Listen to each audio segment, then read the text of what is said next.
नमस्कार दोस्तों, आप सभी का मेरा YouTube चैनल में एक बार फिर से स्वागत है। तो आज की जो कहानी है, एक औरत के खिलाफ एक कंप्लेन आई थी और एक कंप्लेन में इतनी भयानक थी कि जिसने भी सुना उसके रोंगटे खड़े हो गए। 4 शिकायत करते थे। उन्होंने कहा था कि साहब हमारे गांव को बर्बाद होने से बचा लीजिए, क्योंकि हमारे गांव में एक तवायफ रहती है, एक धंधा करने वाली लड़की रहती है और वो नौजवान नस्लों को उसने बिगाड़ दिया है। और जब उसका पेट नहीं भरा लड़कों से भी, तो उसने जानवरों के साथ इस काम को करना शुरू कर दिया है। दोस्तों, जानते हो जानवरों में तो ज्यादातर औरत का नाम ही जुड़ता है और वो कुत्ते के साथ ज्यादा जोड़ा जाता है। उन्होंने कहा कि वो कुत्ते के साथ अब तो उसने कुत्ता पर्सनल इसी काम के लिए रखा हुआ है। दोस्तों, क्या उस औरत के साथ में वो सारी चीजें होती थी जो वो शिकायत करते बता रहे थे? क्या यह बात सही है या वाकई जब पता चला तो लोगों के रोंगटे खड़े हो गए कि भला एक औरत के साथ ऐसा कैसे हो सकता है? तो बने रहिए मेरे साथ। ज़्यादा आपका टाइम वेस्ट नहीं करूँगी, ज़्यादा सस्पेंस नहीं रखूँगी, बस बहुत जल्दी कहानी से पर्दा उठाऊँगी कि आखिर सच्चाई क्या है। बाकायदा उस लड़की का, उस औरत का टेस्ट कराया गया और जब टेस्ट कराया गया तो रिपोर्ट में उसके आया था, वो बड़ा ही चौंकाने वाला था। और दोस्तों, ये मालूमात औरत के साथ कुत्तों के, जानवर के या कोई नए नहीं है। आपने ये बहुत सारी चीज़ें बाहर कंट्री में भी देखी होंगी कि मोबाइल के माध्यम से, न्यूज़ से भी कभी-कभी ये भी ऐसा एक जो वारदात हुई है, इस तरह के मामलात हुए हैं जो इससे कोई शक की गुंजाइश भी नहीं है। ऐसा हो सकता था, लेकिन हम इसकी तह तक जाएंगे और मामले को बताएंगे कि आखिर मामला क्या था। दोस्तों, सबसे पहले आपसे बस वही रिक्वेस्ट है, प्लीज़ चैनल को सब्सक्राइब करें, वीडियो अच्छी लगे तो लाइक करना ना भूलें और शेयर भी कर दिया करें। दोस्तों, सब्सक्राइब करके हमारे YouTube चैनल में आपका सब्सक्राइब करके हमारे वीडियो को लाइक ज़रूर करें, क्योंकि आपका एक लाइक से हमें बहुत हौसला मिलती है और इसी तरह आप अपना आशीर्वाद हमें देता रहें। तो कहानी स्टार्ट करते हैं। दोस्तों, कहानी थोड़ी सी ओल्ड है, यानी कि पुराने ज़माने की है। बादशाह का दरबार पूरे अबूताब के साथ लगा हुआ था। राजा अपनी कुर्सी पर विराजमान थे। प्रजा आ रही थी और अपनी अपनी परेशानियां उसको बता रही थी और उसकी समस्या का समाधान भी किया जा रहा था। तभी 4 लोग राजा के दरबार में आते हैं और अपनी समस्या सबसे पहले सुनी जाए, क्योंकि समस्या ही ऐसी है। राजा उसको कहता है कि आप आराम से बैठिए, मैं आपकी बात तसल्ली के साथ सुनूंगा और उस पर विचार विमर्श करके जो भी आपकी समस्या का समाधान निकलेगा उसको करने की कोशिश करूंगा। दोस्तों, राजा बड़ा ही अच्छा और एक इंसाफ पसंद राजा था। वो सारी प्रजा उससे बहुत खुश रहती थी, उसकी मिसालें दिया करती थी। राजा हो तो ऐसा। जब दरबार खत्म होने लगा, सारे और फरियादी आ चुके थे। अपनी अपनी फरियादी सुना के अपने हिस्से की, जो जो उनके हिस्से में इंसाफ आया उसको लेकर उन चारों का नंबर आता है। राजा उन चारों से कहता है कि तुम अपनी बात बताओ, कहाँ के रहने वाले हो, कहाँ से आए हो, क्या कहना चाहते हो? मैं तसल्ली से तुम लोगों की बात सुनूंगा। उन चारों में से एक आदमी ने बोलना शुरू किया और कहता है कि राजा साहब, हम तो बर्बाद हो गए, हम तो लुट गए, हमें बचा लीजिए। हमारी नौजवान नस्लें बर्बाद हो चुकी है, तबाह हो चुकी है, ऐसे अंधकार में जा रहे हैं। हमारे नौजवान नस्लें के जिन्हें हम बयान नहीं कर सकते हैं। राजा कहता है, इतनी पहेलियां मत बुझाओ, आखिर बात क्या है? वो आदमी कहता है कि साहब, हमारे गांव में एक तवायफ रहती है, एक धंधा करने वाली औरत रहती है, बल्कि उसने जब लड़कों से, आदमियों से उसकी प्यास नहीं बुझी तो उसने जानवरों का सहारा लेना शुरू कर दिया। और ये बात सुनकर राजा एकदम तिलमिला जाता है। उसने कहा कि तुम होश में तो हो? एक औरत के ऊपर ऐसा इल्ज़ाम लगा रहे हो जो नाकाबिले बर्दाश्त है।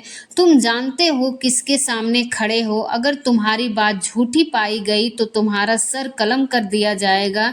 और वो कहता है कि साहब, मैंने तो पहले ही कहा था कि राजा साहब जान की अमान पाऊँ तो अपनी बात कहूँ। ये बात ही कुछ ऐसी है कि मुंह से ये शब्द निकलते हुए भी इतनी बड़ी मेहनत से निकलना पड़ा, मुंह से शब्द निकल ही नहीं रहा है। मैं ऐसा कुछ कहूँ आपके सामने मेरी तो हिम्मत ही नहीं है, लेकिन बात ही ऐसी शर्मनाक भी है, दर्दनाक भी है। आप तो हमारे लिए इंसाफ करें। जो बाकी उसके साथ 3 लोग और थे, उन्होंने उस आदमी को हाँ में हाँ मिलाई और राजा साहब ये बिल्कुल सच कह रहे हैं और हमें बचा लीजिए, क्योंकि राजा गुस्से में एकदम लाल हो चुका था। उसने फौरन ही अपनी सिपाहियों से कहा कि उस औरत को, जो वो तवायफ है, उसको पकड़ के हमारे दरबार में अभी हमारे सामने हाजिर करो।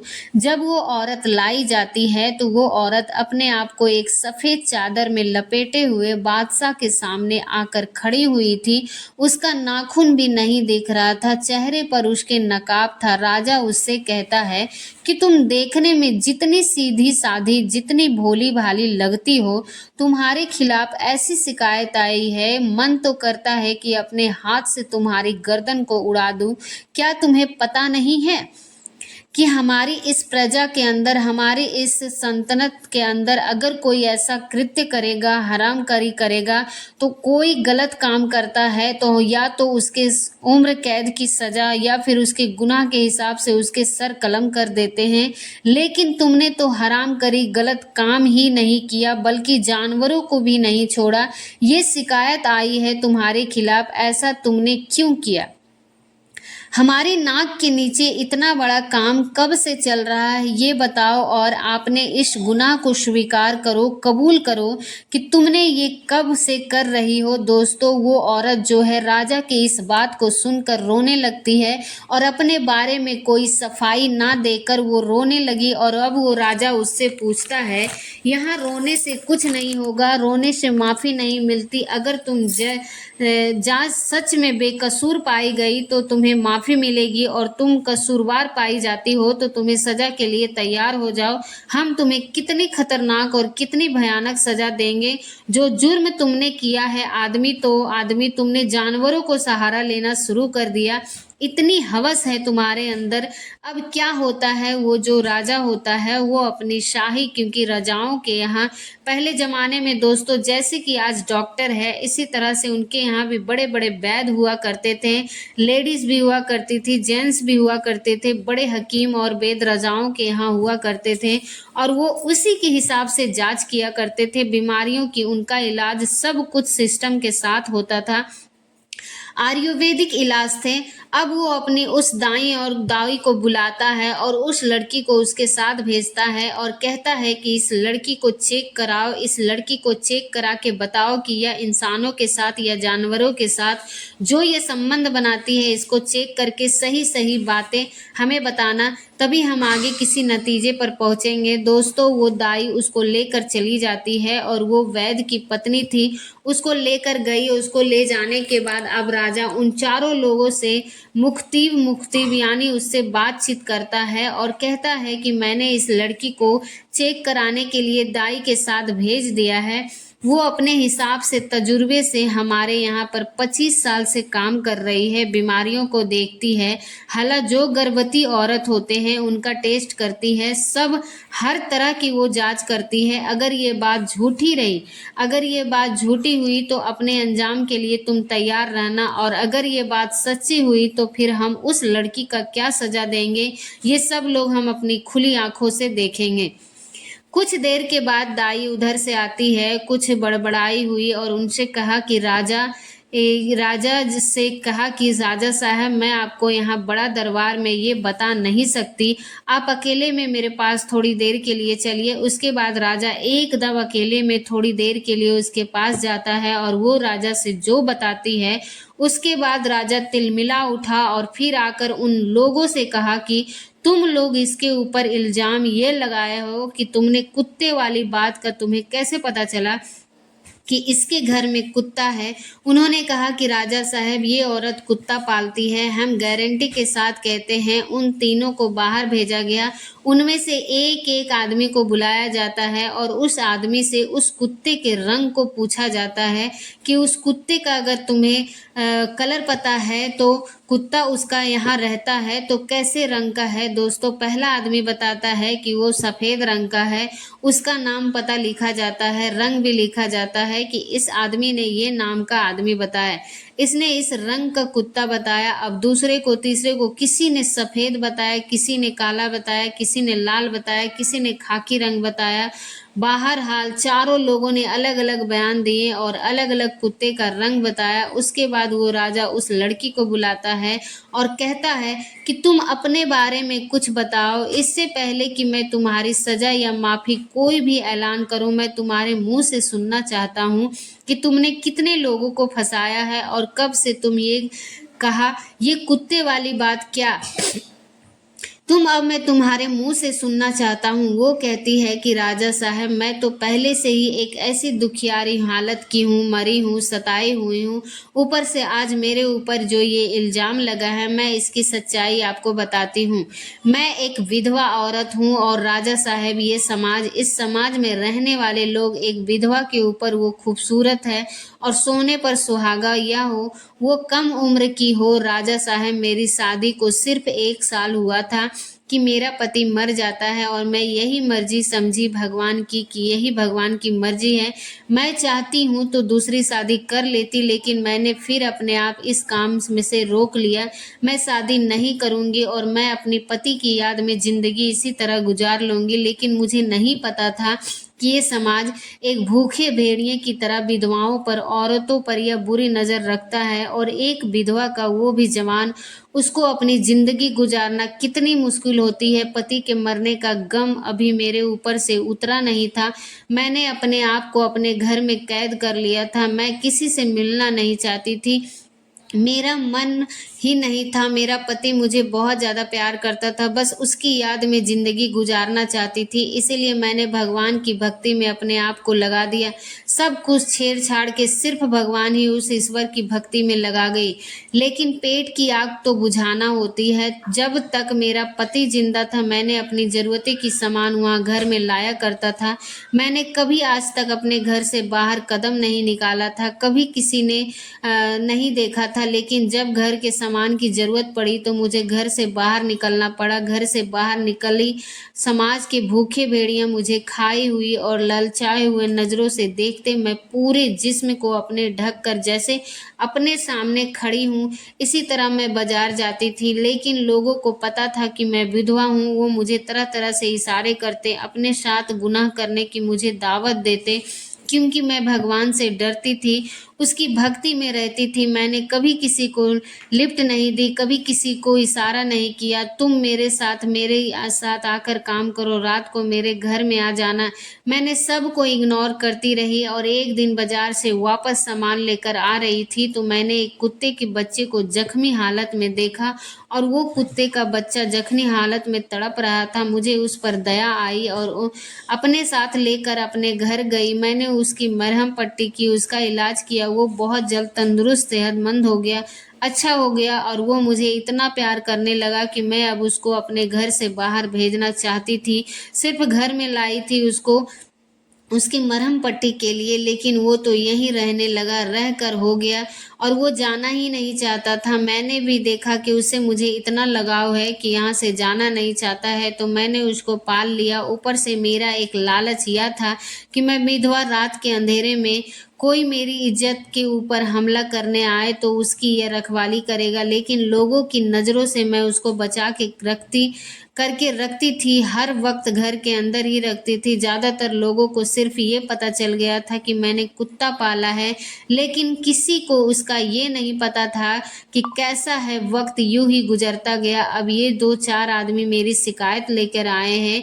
ये लोग मेरे ऊपर गंदी नज़र रखते हैं। बहुत से लोग ये भी थे जो मेरे ऊपर गंदी नज़र रखते थे, मेरे साथ सोना चाहते थे, मेरे साथ एक रात गुजारना चाहते थे, मेरी खूबसूरती पर वो फ़िदा थे, जबकि मैंने अपनी खूबसूरती कभी किसी को नहीं दिखाई। लेकिन लोग समाज में रहने वाले अंदाज़े लगा लेते हैं।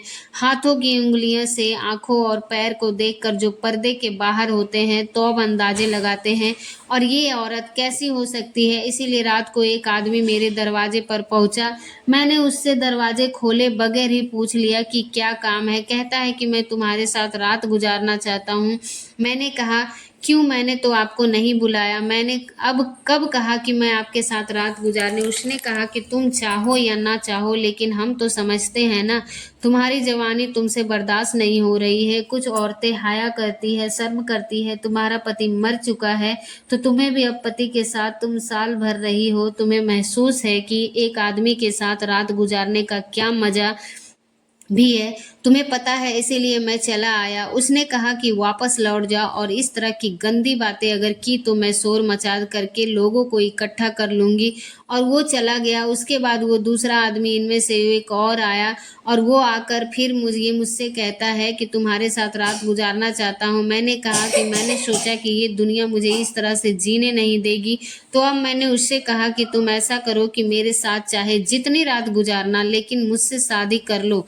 मुझे एक शादीशुदा ज़िंदगी दे दो, अपनी बीवी बना लो और फिर हर रोज़ मेरे साथ रात गुजारना। वो कहता ही नहीं, मैं बीवी नहीं बनाऊंगा, ऑलरेडी पहले ही मेरी 3 पत्नियां हैं, तुम्हें मैं अपनी बीवी नहीं बना सकता। तुमको खर्चा तो जितना पैसा चाहो मेरे पैसे ले लो, कोई कमी नहीं है, बस कभी कभी मैं तुम्हारे साथ में रात गुजारने के लिए आया करूँगा। वो कहती है कि मुझे गुनाह करने के लिए, पाप करने के लिए उकसा रहा था, मुझे पैसे का लालच दे रहा था, लेकिन मैंने बिल्कुल उसको मना कर दिया। मुझे तुम्हारे पैसे की ज़रूरत नहीं है। अगर तुम मुझसे शादी करना चाहते हो तो पूरे समाज के सामने मुझे स्वीकार करो। मुझे इस बात से कोई गरज नहीं है कि तुम्हारी एक पत्नी है या 3 पत्नियां हैं, लेकिन जायज़ तरीके से आप मेरे शादी करोगे तो फिर हर रात मेरे साथ गुजारो। वो इस बात को तैयार नहीं होता है और मैं भी धमका कर भगा देती हूँ। अब एक के बाद एक हर रोज़ हर दरवाजे पर कोई ना कोई खड़ा होता था। वो मुझसे आवाज़ देता था और मैं अंदर ही उसकी बात को सुनती थी। मेरे साथ रात गुजारने की ख्वाहिश रखता था और मैं आखिर परेशान थी कि आखिर यह बात कैसे लोगों तक पहुँची कि मुझे इस काम को करती है, धंधा करती है। हर रोज़ मेरे दरवाजे पर कोई न कोई आता था, रात गुजारने की कोशिश करता था। राजा साहब, ये वो 3 लोग हैं, 4 लोग हैं जिन्होंने अफवाह उड़ा दी गांव में ये कि मैं धंधा करती हूँ और मैं पैसे लेकर लोगों के साथ रात गुजारती हूँ। इसीलिए हर रोज रात को कोई ना कोई आदमी मेरे दरवाजे पर। मेरी बड़ी परेशानी, बड़ी दुखियारी थी। कैसे एक विधवा को लोग समाज में इज्जत की ज़िंदगी जीने नहीं, अगर वो इज्जत की ज़िंदगी जीना चाहे तो लोग नहीं जीने देते।